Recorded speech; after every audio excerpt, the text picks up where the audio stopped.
Pete the Boston here, and I'm gonna be doing the review. Justin ain't around. Listen, I don't want you to go see Strays. I was up for this movie. I should have been the Boston. I auditioned 3 times, you understand? Hey, Pete, what are you doing, buddy?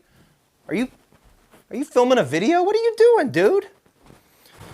Yeah, I know, Pete. You worked really hard on your audition. I'm sorry. We'll work on it. We gotta work on your line reading, buddy.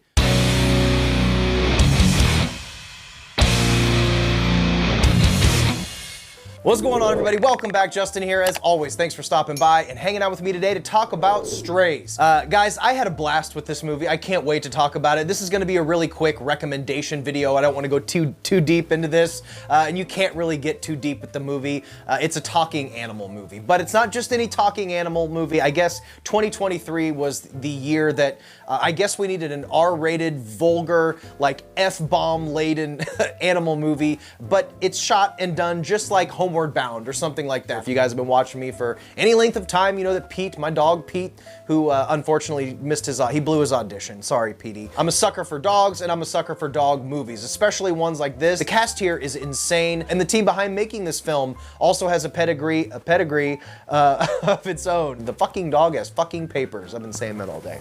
Fucking dog has fucking papers. Over the line! The film was directed by Josh Greenbaum, who did Bob and Star Go to Vista Del Mar. It's Barb and Star, not Bob and Star. I don't know why I said Bob. And it was written by Dan Perrault, who did American Vandal, which was a super cool, hilarious faux documentary in the spirit of like making a murderer, but instead of trying to find out who the murderer was, it takes place in a high school and they're trying to figure out who did this like ridiculous juvenile prank, but it's played dead serious, and I like the tone of it. And we have that same kind of irreverent tone here in Strays. Right from the first 5 minutes of this movie, it had me with the tone.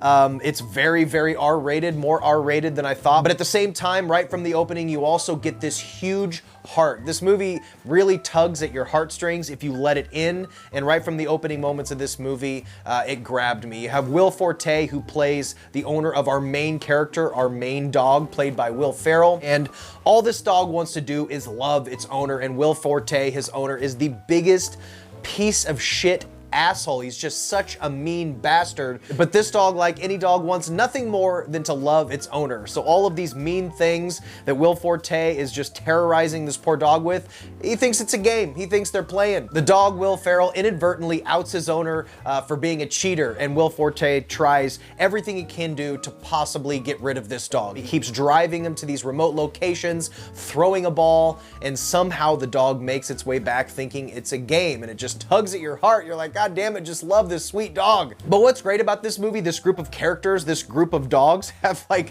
amazing chemistry, and that's due to the great voice talent behind these dogs. You have Will Ferrell, who plays the main dog, Reggie, Jamie Foxx, who plays the Boston Terrier, you have Isla Fisher, who plays the Australian Shepherd, and then you have Randall Park, who plays this big old hound dog, and all of them are great. They have very distinct personalities, and this is essentially a road movie for dogs. They get in all kinds of trouble, they go and party, they get drunk, they eat food, they take shits everywhere, they piss on everything, and it reminded me of kind of like those old school comedies that you just don't see anymore. It has the kind of tone and spirit of like a 2000s dirty comedy by Judd Apatow, or even something back in the 90s like an Adam Sandler movie. But like I said, this movie has such heart. It plays into all of those pet owner dynamics that we all know. And what really rips your heart out is when you see a relationship between a person and a dog, but you see it from the dog's perspective. And it's just so sweet. It's so weird that all of these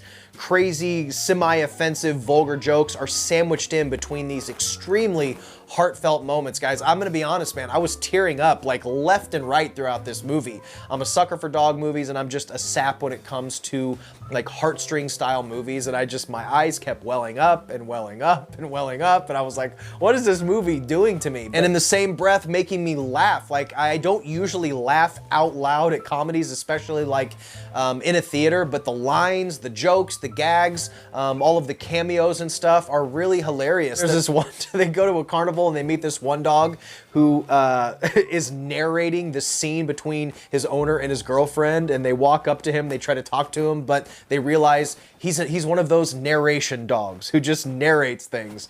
And there's just so many really clever bits and genuinely funny moments that makes this movie stand out among all the other sort of nameless comedies or R-rated comedies that have an R rating but don't push it, they don't make use of it, and that's what I love about this movie. It's an R rating and it uses every bit of that R rating to push the language and the situations as far as it can go, and it works without going too far, because there is a point where you don't want it to be overly offensive because you want those heartfelt moments, you want this dog movie to have a soul to it.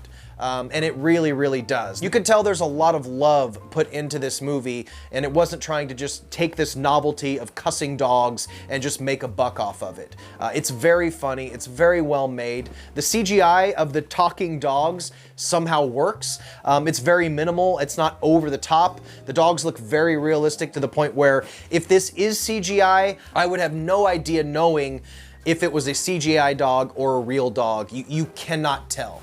And I'm assuming the majority of it was really filming these dogs, because it is a lot of static shots of the dogs just standing there. That's something when you have animals in a movie can just take me immediately out of the film, is if I feel like I'm watching a cartoon dog or a CGI dog, and that's why you're able to connect to it. Because if it doesn't look real, if you can tell you're looking at a CGI dog, it's not gonna work. At least it wouldn't work for me. So I really felt like I was looking at these real dogs in these real situations, and it worked. The ending of the movie is fucking crazy. It kind of reminded me of the end of Once Upon a Time in Hollywood, because it fucking really goes for it, man. I don't want to spoil any. There's so many moments of this movie that I want to just spill out, but I'm not going to do that. Just trust my recommendation here and go see Strays. I don't care what the reviews say. I don't care what your friends say. Listen to me on this one. Take my recommendation and go see Strays, because like I said in my short for this, I have a feeling that this movie will bomb, and that makes me sad, because this movie